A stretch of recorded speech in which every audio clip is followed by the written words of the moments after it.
Good Tuesday, everyone, and welcome to this edition of Conversation Daily News. I'm your host, Cyrus Webb. Glad you all could join us once again. We, of course, have your news headlines coming up on this Tuesday. We have the Truth of the Day with Mary Ellen Ciganovich, and in today's Entertainment Spotlight, we'll be part of my conversation with Dr. Tamara Cohen-Beasley, talking about the importance of adolescents getting their recommended vaccines.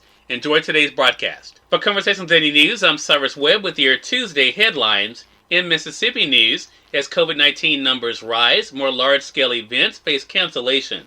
As the number of COVID-19 cases steadily rise in Mississippi, large-scale events are forced to cancel or implement more safety measures. For the second year in a row, the popular Bright Lights Belhaven Nights has been canceled because of the pandemic. So many things are being canceled right now, and the numbers don't look like they're going down, so it's just one day at a time, said Greater Belhaven Foundation Executive Director Casey Creasley. Despite months of planning and preparation, Creasley said putting the event on hold for another year was the right decision. The Greater Belhaven Foundation is looking into virtual options for events this fall. It was kind of the only decision because the cases have kind of gotten out of control, and to overburden our hospitals even more just on the off chance that we have this event and several people got sick afterward, it was just the right thing, Creasley said. But not all events have been canceled. This weekend, the Brandon Amphitheater is welcoming several artists, including singer, songwriter, and American Idol judge Luke Bryan. Brian Marablee encourages everyone to follow the amphitheater's COVID-19 protocols and overall use good judgment. In a related story, U.S. regulators give full approval to Pfizer COVID-19 vaccine. The U.S. gave full approval to Pfizer's COVID-19 vaccine Monday, a milestone that could boost public confidence in the shots and spur more companies, universities, and local governments to make vaccinations mandatory. The Pentagon immediately announced it will press ahead with plans to require members of the military to get the vaccine as the U.S. and the world battle the extra contagious Delta variant. The formula made by Pfizer and its German partner BioNTech now carries the strongest endorsement from the Food and Drug Administration, which has never before had so much evidence to judge a shot's safety.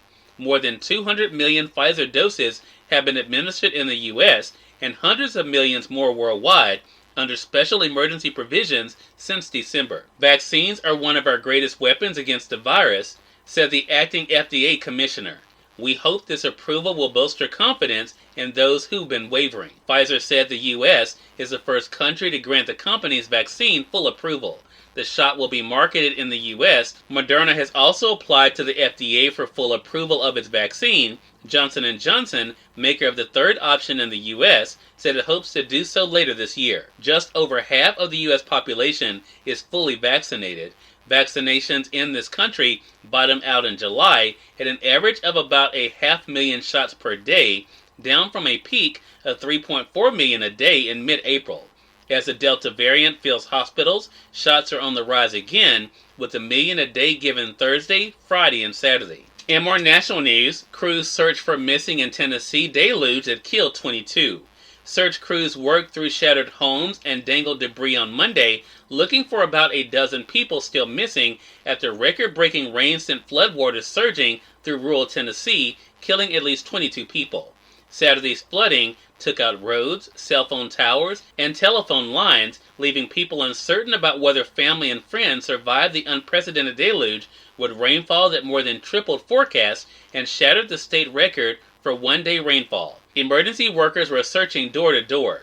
Many of the missing live in the neighborhoods where the water rose the fastest. The names of the missing were on a board in the county's emergency center and listed on a City of Waverly Facebook page. In international news, U.S. troops surge evacuations out of Kabul, but threats persist. The U.S. military reported its biggest day of evacuation flight out of Afghanistan by far on Monday, but deadly violence that has blocked many desperate evacuees from entering Kabul's airport persisted, and the Taliban signaled they might soon seek to shut down the evacuation. 28 U.S. military flights ferried about 10,400 people to safety out of Taliban-held Afghanistan over the 24 hours that ended early Monday morning, a White House official said. What we've seen is this deconfliction has worked well in terms of allowing access and flow, as well as reducing the overall size of the crowds just outside the airport. In more national news, Jesse Jackson and wife remain hospitalized for COVID-19.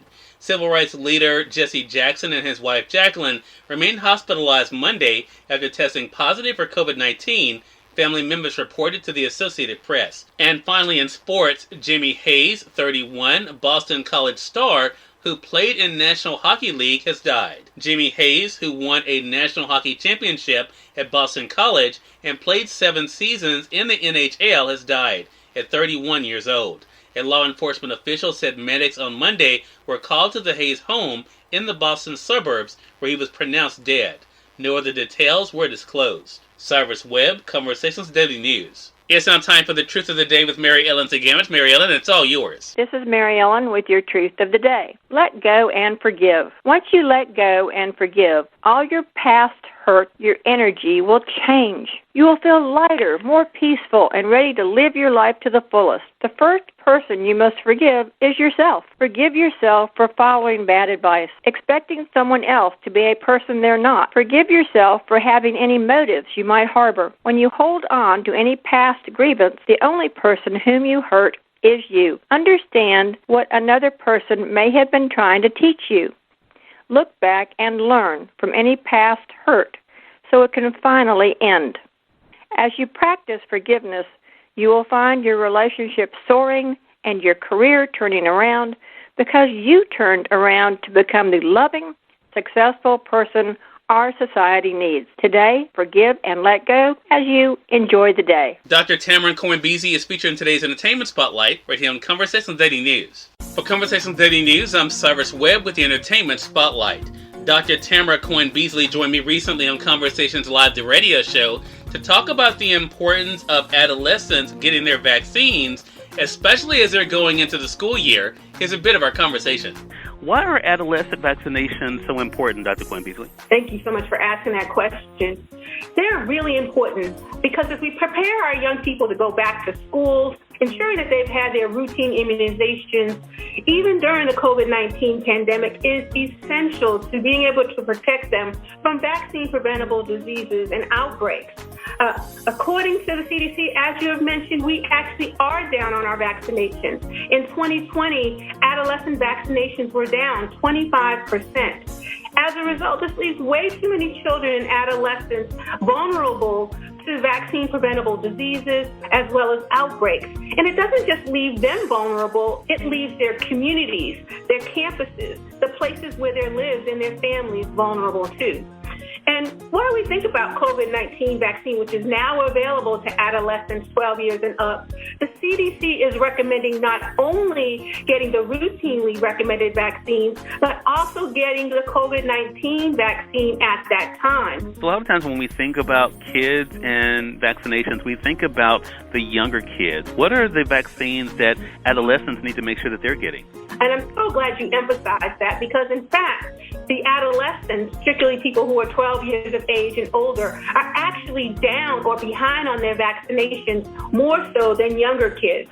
But when we think about the vaccines that kids need or that kids 12 years of age and older can get, they can get the COVID-19 vaccine, which is very important, but it's also recommended that they get the flu vaccine during flu season, which is from September to March, that they get Tdap, and that they get 2 vaccines against meningococcal disease. Cyrus Webb, Conversations Daily News.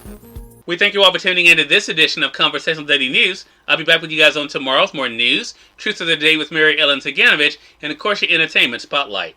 Until then, I'm your host, Cyrus Webb, saying as always, enjoy your day, enjoy your life, enjoy your world. Thank you all for choosing Conversations Daily News today. Let's make it a great one.